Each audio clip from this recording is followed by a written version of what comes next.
എല്ലാവർക്കും നമസ്കാരം. നമ്മൾ കന്യാകുമാരി ജില്ലയിലുള്ള നാഗരാജ ക്ഷേത്രത്തിലേക്ക് പോവുകയാണ്. ആ സമയത്ത് വഴിയിൽ കണ്ട ഒരു കോവിലാണ് കേട്ടോ ഇത്. നല്ല ശില്പഭംഗിയുള്ള ഒരു കോവിൽ. ഞങ്ങൾ വഴി ചോദിക്കാൻ വേണ്ടി നിർത്തിയതായിരുന്നു. അപ്പോൾ കണ്ട ഒരു കോവിലാണത്. നല്ല എന്താ പറയുക, ശില്പങ്ങളൊക്കെ കൊത്തി വെച്ചിട്ടുള്ള നല്ലൊരു ടെമ്പിൾ, ഒരു കുഞ്ഞ് കോവിലാണ്. ഈ നാഗരാജ ടെമ്പിളിൻ്റെ പേരിലാണ് ഈ സ്ഥലത്തിന് നാഗർകോവിൽ എന്ന പേര് വന്നത് എന്ന് പറയപ്പെടുന്നു. അപ്പോൾ ഞങ്ങൾ നാഗരാജ ടെമ്പിളിലെത്തി. ഇതാണ് നമ്മുടെ നാഗരാജ ടെമ്പിൾ കേട്ടോ. ഇവിടെ എന്ന് പറയുന്നത് 3 ശ്രീകോവിലുകളാണ് പ്രധാനമായിട്ടുള്ളത്. അപ്പോൾ ഏറ്റവും പ്രധാനപ്പെട്ട ശ്രീകോവിലിൽ നാഗരാജാവിൻ്റെ പ്രതിഷ്ഠയാണ്. അനന്തൻ, നാഗരാജാവ് എന്ന് പറയുമ്പോൾ അനന്തനാണല്ലോ, അനന്തനാഗം, അനന്തൻ്റെ പ്രതിഷ്ഠയാണുള്ളത്.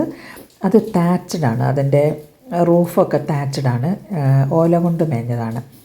അതിലൂടെ പാമ്പുകൾക്കൊക്കെ യഥേഷ്ടം വിഹരിക്കാൻ വേണ്ടിയിട്ടാണെന്ന് തോന്നുന്നു. അതിൻ്റെ റൂഫൊക്കെ താച്ച്ഡാണ്. അതുപോലെ മണ്ണിലാണ് അതിന് പ്രതിഷ്ഠ ഉള്ളത്. അപ്പോൾ നാഗങ്ങൾക്ക് യഥേഷ്ടം എഴഞ്ഞ് നടക്കാനും അവർക്ക് ചൂട് തട്ടാതിരിക്കാനും ഒക്കെ സൗകര്യപ്രദമായ രീതിയിലാണ് ഈ ഒരു ശ്രീകോവിൽ. ഇത് ജൈനമതക്കാർ സ്ഥാപിച്ച ഒരു ക്ഷേത്രമാണെന്ന് വിശ്വസിക്കപ്പെടുന്നു. അതിനുശേഷം ഹിന്ദുക്കൾ അതിനെ കൺവേർട്ട് ചെയ്തിട്ട് കൃഷ്ണൻ്റെയും അതുപോലെ ശിവൻ്റെയും പ്രതിഷ്ഠകൾ അവിടെ ചെയ്യുകയാണ് ചെയ്തത്. ഇതിൻ്റെ ഒരു കാലഘട്ടം എന്ന് പറയുന്നത് 9-ാം നൂറ്റാണ്ടിനും 13-ാം നൂറ്റാണ്ടിനും ഇടയിലാണെന്നാണ് പറയപ്പെടുന്നത്.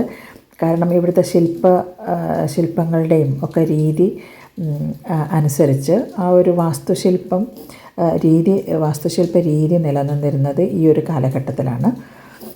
അതുകൊണ്ട് തന്നെ അതിൻ്റെ കാലഘട്ടം അതാണെന്ന് കരുതപ്പെടുന്നു. ഇവിടെ നല്ലൊരു കുളമുണ്ട് കേട്ടോ. ഇതാണ് അവിടുത്തെ കുളം. വലിയ കുളമാണ്, ക്ഷേത്രക്കുളം.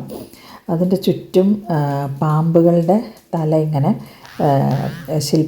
പാമ്പുകളുടെ തലയുടെ ശില്പങ്ങൾ ഇങ്ങനെ നിറയെ ഉണ്ട് മതിലിൻ്റെ മുകളിൽ കൂടെ. അപ്പോൾ നല്ല രസമാണ്. ഇഷ്ടംപോലെ മത്സ്യങ്ങളുണ്ട് അതിനകത്ത് കേട്ടോ. ഞങ്ങളതൊക്കെ നോക്കി നിന്നു. അമ്പലത്തിനുള്ളിൽ നമുക്ക് ഫോട്ടോ എടുക്കാനുള്ള അനുവാദമില്ല, അതുകൊണ്ട് നമ്മൾ പുറത്ത് മാത്രമേ എടുത്തുള്ളൂ. അപ്പോൾ ഇത് അതിപുരാതനമായിട്ടുള്ള നൂറ്റാണ്ടുകൾ പഴക്കമുള്ള ഒരു ക്ഷേത്രമാണ്. അപ്പോൾ ജൈനമതക്കാർ ആണ് ഇത് സ്ഥാപിച്ചതെന്നാണ് വിശ്വസിക്കപ്പെടുന്നത്. കാലഘട്ടം കൃത്യമായിട്ട് രേഖപ്പെടുത്തിയിട്ടില്ല എന്നാണ് അറിയാൻ കഴിഞ്ഞത്. വലിയ ക്ഷേത്രങ്ങളിലൊന്നാണ്, പണ്ട് കാലത്തുണ്ടായിരുന്ന ഏറ്റവും വലിയ ക്ഷേത്രങ്ങളിലൊന്നാണ് ഇത്.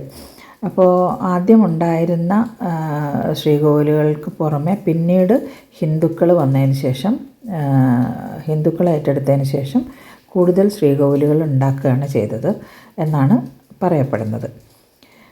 അപ്പോൾ ഇവിടെ എന്താ പറയുക, ഒരു നാഗത്തറയൊക്കെ ഉണ്ട്. അപ്പോൾ ആ നാഗത്തറയിൽ ആളുകൾ വന്നിട്ട് മഞ്ഞളും പൂവും ഒക്കെ ഇങ്ങനെ നേദിക്കുന്നത് കണ്ടു. മഞ്ഞളും പൂവും ഒക്കെ ഇങ്ങനെ ഈ നാഗപ്രതിഷ്ഠയുടെ മുകളിലിങ്ങനെ ചൊരിയുന്നത് കണ്ടു. വിശാലമായിട്ടുള്ള കോമ്പൗണ്ടാണ് കേട്ടോ. വിശാലമായിട്ടുള്ള ഒരു കോമ്പൗണ്ടാണ്. ഇപ്പോഴും അവിടെ പല കൺസ്ട്രക്ഷൻ വർക്കും നടന്നുകൊണ്ടിരിക്കുന്നുണ്ട്. പ്രസിദ്ധമായിട്ടുള്ള ഒരു ക്ഷേത്രമാണിത്. പണ്ട് തിരുവിതാംകൂർ രാജാവിൻ്റെ കീഴിലായിരുന്നു ഈ ഒരു ക്ഷേത്രം എന്നാണ് അറിയാൻ കഴിഞ്ഞത്. ഇതാണ് നാഗത്തറ കേട്ടോ. ഈ നാഗത്തറയുടെ മുകളിൽ ഒരുപാട് നാഗപ്രതിഷ്ഠകളുണ്ട്. അവിടെയാണ് മഞ്ഞൾ, ഒന്ന് സൂക്ഷിച്ച് നോക്കിയാൽ കാണാം, എൻലാർജ് ചെയ്ത് നോക്കിയാൽ കാണാം, അവിടെ മഞ്ഞളും മഞ്ഞളും ഒക്കെ ഇങ്ങനെ ഇട്ടിട്ടുണ്ട്. ഈ വിഗ്രഹത്തിന് സമർപ്പിക്കുന്നുണ്ട് ആളുകൾ. പിന്നെ കുറച്ച് നേരം ഞങ്ങൾ അവിടെയൊക്കെ നടന്ന് കണ്ടു. പിന്നെ അവിടുത്തെ കുളം പറയാതിരിക്കാൻ വയ്യ കേട്ടോ. വലിയ കുളമാണ്. നമ്മളവിടെ കുളത്തിന് പകരം ചെറ എന്നൊക്കെ പറയില്ലേ, 2-3 കുളങ്ങൾ കൂടി അത്രയും വലിപ്പത്തിലുള്ള വലിയ കുളമാണ് കേട്ടോ. ഇത് ചെറ എന്ന് വേണമെങ്കിൽ പറയാം. ചെറ എന്ന് പറഞ്ഞാൽ എല്ലാവർക്കും മനസ്സിലാവുമെന്ന് അറിയില്ല. വലിയ കുളത്തിനാണ് ചെറ എന്ന് പറയുക കേട്ടോ. 2-3 കുളത്തിൻ്റെ അത്രയും വലിപ്പമുള്ളതിന്, അതിനാണ് നമ്മൾ സാധാരണ ചെറ എന്ന് പറയാം. അപ്പോൾ ജൈന മതക്കാരുടെ കാലഘട്ടത്തിൽ ഈ അമ്പലം സ്ഥാപിച്ച സമയത്തുണ്ടായിരുന്ന തീർത്ഥങ്കരാസം, അതുപോലെ മറ്റ് ദേവീദേവന്മാരെയൊക്കെ ഒന്നിച്ച് ഒരു സ്ഥലത്തായിട്ട് പ്രതിഷ്ഠ ചെയ്തിട്ടുണ്ട്. അത് നമുക്കവിടെ കാണാൻ കഴിയും.